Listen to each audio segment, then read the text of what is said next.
et j'ai le plaisir d'accueillir Jean-François Ricard ce soir, ancien procureur national antiterroriste. Merci d'être avec nous. On en profite pour montrer le livre que vous avez coécrit avec Gilles Kepel, un livre passionnant, Antiterrorisme, la traque des djihadistes.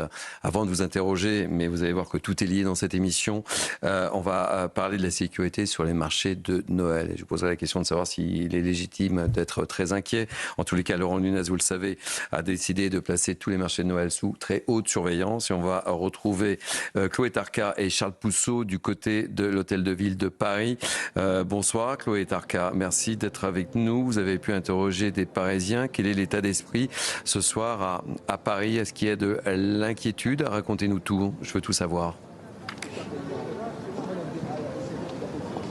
Eh bien écoutez Thierry, oui, nous sommes devant l'hôtel de ville. Nous avons interrogé en effet des Parisiens mais aussi des touristes. Alors écoutez, pour l'instant les personnes que nous avons interrogées nous disent se sentir en sécurité et pour cause. Eh bien en effet ce dispositif de sécurité renforcé à la demande donc de Laurent Nunez. Alors l'objectif c'est évidemment garantir des conditions de sécurité qui sont optimales alors que la menace terroriste eh bien, est très élevée, annoncée donc ici comme sur les autres marchés de la capitale. Je pense par exemple aux Tuileries, à la Défense ou encore à la Villette. Eh bien une présence policière renforcée avec des patrouilles régulières et puis également des fouilles aléatoires aux entrées. Nous avons d'ailleurs tout à l'heure croisé une patrouille de la police municipale eh bien, qui faisait une ronde autour de ce site. Donc comme je vous l'ai dit, les personnes y présentes ici ce soir se sentent plutôt en sécurité.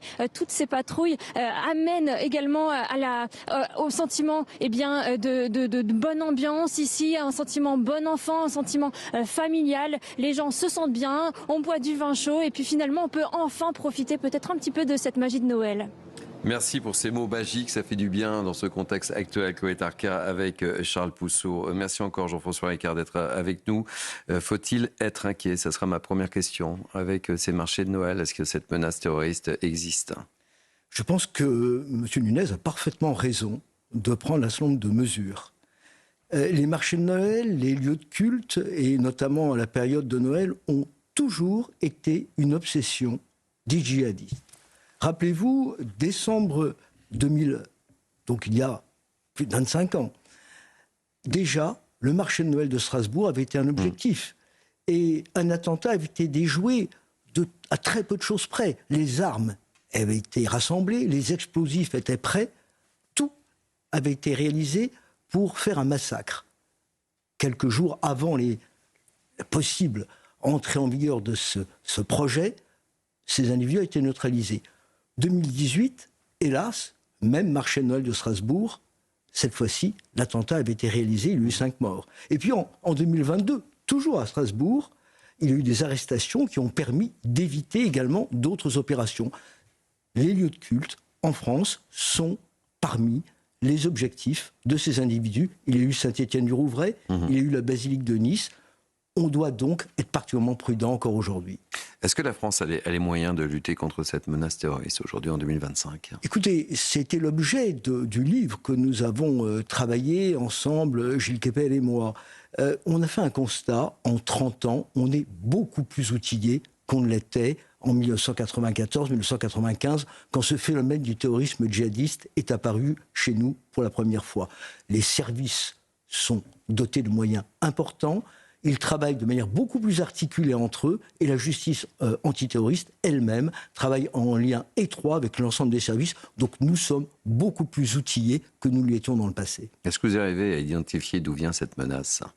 C'est une menace qui est tout à fait protéiforme. La menace qui existait et qui a frappé, par exemple, au moment du 13 novembre, était une menace projetée, c'est-à-dire d'un commando envoyé depuis la Syrie.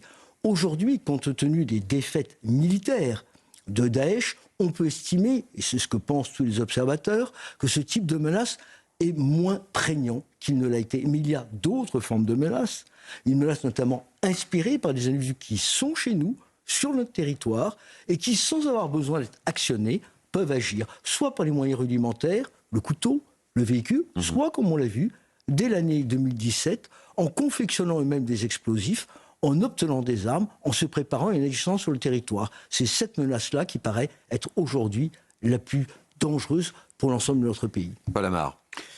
Les services français, et il faut les en féliciter, ont réussi à déjouer de nombreux attentats cette année, en tout cas ces derniers mois, mais certains de ses membres expriment une inquiétude. Ils redoutent un massacre de masse qui serait similaire au pogrom du 7 octobre en Israël. Est-ce que cette inquiétude vous paraît exagérée ou pas ? D'après les éléments qui sont transmis par les services, il n'y a pas actuellement d'informations précises d'opérations de très grande ampleur. Cependant, je pense qu'il est indispensable de regarder autour de nous. On a vu en Angleterre ce qui s'est passé à Manchester. On a vu qu'en Belgique, un certain nombre d'individus ont été interpellés alors qu'ils envisageaient de réaliser une action visant le Premier ministre. On a eu aussi des opérations en Allemagne qui ont visé d'autres individus qui avaient acquis des armes. Angleterre, Belgique, Allemagne, la menace est donc proche. Et puis, il y a eu récemment encore plusieurs arrestations qui montrent qu'on est dans une période de tension, en tout cas de remontée de tension par rapport à d'autres périodes qu'on a pu connaître qui étaient, on peut le dire, plus calmes. Jean-François Eckart, vous notez dans votre livre également, et on en a souvent parlé sur ces plateaux, ces phénomènes nouveaux, c'est l'éruption des mineurs dans ces actions terroristes. Vous avez tout à fait raison. Lorsque j'étais encore en fonction, c'était en 2023, j'ai été surpris par une montée en puissance qui n'avait pas existé jusque-là de l'implication de mineurs, voire de jeunes mineurs de moins de 16 ans, dans des projets d'action. Des projets d'action violentes, ça c'est tout à fait nouveau, et l'importance de cette implication s'est maintenue en 2024 et encore pendant toute cette année 2025. Une précision néanmoins, on retrouve nombreux mineurs dans ces dossiers, dans ces projets d'action violente, mais pour l'instant, aucun n'a été impliqué dans une action violente réalisée. Si vous regardez les 3 attentats qui ont été commis cette année, en 2025, ils ont été réalisés par des individus beaucoup plus âgés, autour de la trentaine. Laetitia Guinan. Alors tout d'abord, j'aimerais dire tout le bien que je pense de votre livre, Regard croisé justement entre le magistrat et le professeur Gilles Kepel et la sociologie. En fait, vous faites un historique du terrorisme, comment on est passé justement à des commandos extrêmement bien organisés, extrêmement bien entraînés, à finalement aujourd'hui... pas le loup solitaire, mais justement une menace diffuse de gens qui s'endoctrinent tout seuls. On sait la part des réseaux sociaux là-dedans. Mais qui est justement derrière ces réseaux sociaux ? Qui se sont derrière ces algorithmes ou ces programmes qui sont diffusés et qui touchent beaucoup des adolescents aujourd'hui ?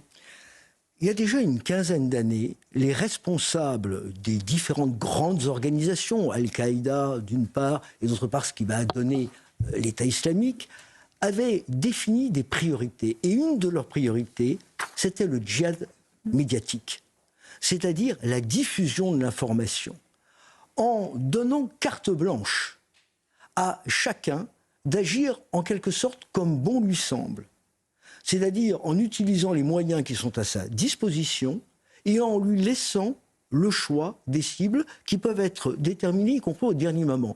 Ce djihad médiatique a su également s'adapter aux nouvelles technologies avec des moyens extrêmement simples.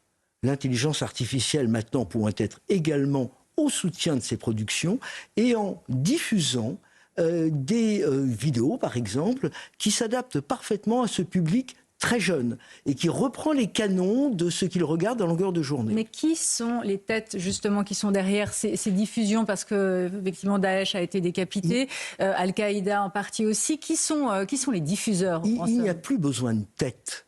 C'est-à-dire que tout est diffusé. C'est un système basique, c'est un système qui fonctionne en quelque sorte en rhizome, c'est-à-dire de manière horizontale. Il n'y a pas une tête qui dit on va diffuser ça et qui donne des instructions. Pas des groupes d'influence, des think tanks qui diffusent. Non, ça ne fonctionne pas comme ça. Ça fonctionne de manière beaucoup plus horizontale. Et c'est pour ça que c'est beaucoup plus difficile également à lutter contre la diffusion de ce type de médias. Jean-François Eckart, ancien procureur national antiterroriste, et sur Europe 1 et sur CNews ce soir. Jean-Sébastien Ferjou, question à Jean-François Eckart.